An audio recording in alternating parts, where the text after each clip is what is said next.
All right, so here we go. We got, let's see, what did I do?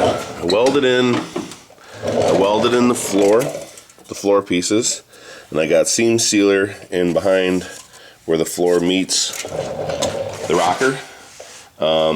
Before that, I welded that flange to the rocker, and then I still have a couple little pinholes here and stuff that I want to just clean up. But this is nice and smooth. Everything's real good. This is just fractionally a little bit lower than the rest of it, which is good. So that'll take in the filler, and then I won't have any high spots of this that I got to deal with. Here too, this is just slightly lower. But you can obviously see there's been some work on this before. There's filler and stuff, so it's just a little bit lower, so that's good. I'm gonna go ahead and probably gonna cut it here up to the top here and over, and I don't really want to bend anything, so I'm gonna cut it along the edge here, probably down to here and then up, and then I'll build a patch for that and then just weld it around. So that should be good for there. Again, then I gotta seam seal that. I gotta grind on that and see how bad it is. Hopefully I don't have to make any patches because it's round or it's curved, and I haven't done any of that yet, so moving right along. But what I really wanted to show you is the mirror. I took it off yesterday or the day before, and it's a pain in the ass. These screws, they're horrible. All you guys that have Jeeps know that these bolt screws are a pain to get out. I'm going to show you a trick on how to get these out. I'm not taking the hinge ones out, but I think it's just going to be the same thing. I'm going to take the mirror out on the other side. I'm going to show you a trick on how to do it. So hang on, I'll set you up on a tripod and we'll get to work. Alright, here's the three things you're going to need to get the mirror out. MAP gas, PB blaster, and a good Phillips screwdriver.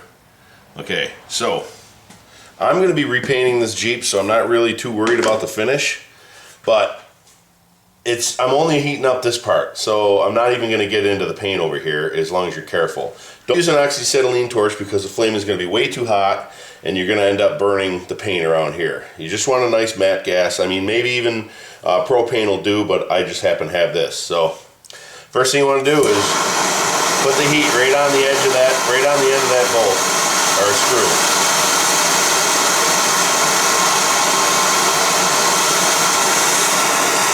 Kind of direct your flame so it's not getting over into the paint.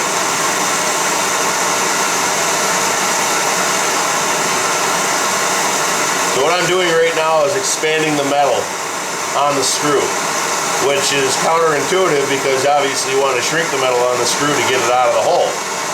But I'm expanding it, and what that's doing is stretching out and getting into the rust. So then the next step that I do is once that's good and hot, then you take a little bit of PB blaster and spray it on the screw. So what that does is immediately cools that screw down, okay, and it breaks the bond of rust. And also what it does is adds a little bit of lubrication to the threads. So then you get on here,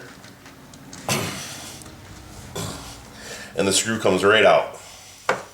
See that? And all that corrosion coming out behind it comes right out.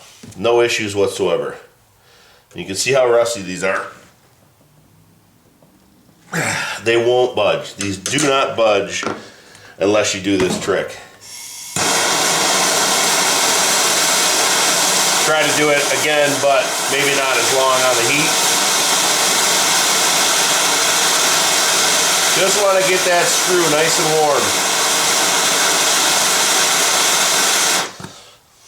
Let's see if that's enough. Yeah, that should be. Alright, the PB blaster, what it's doing is it grabs a hold of the edge of that screw, and because it's hot, it gets sucked right down into that head.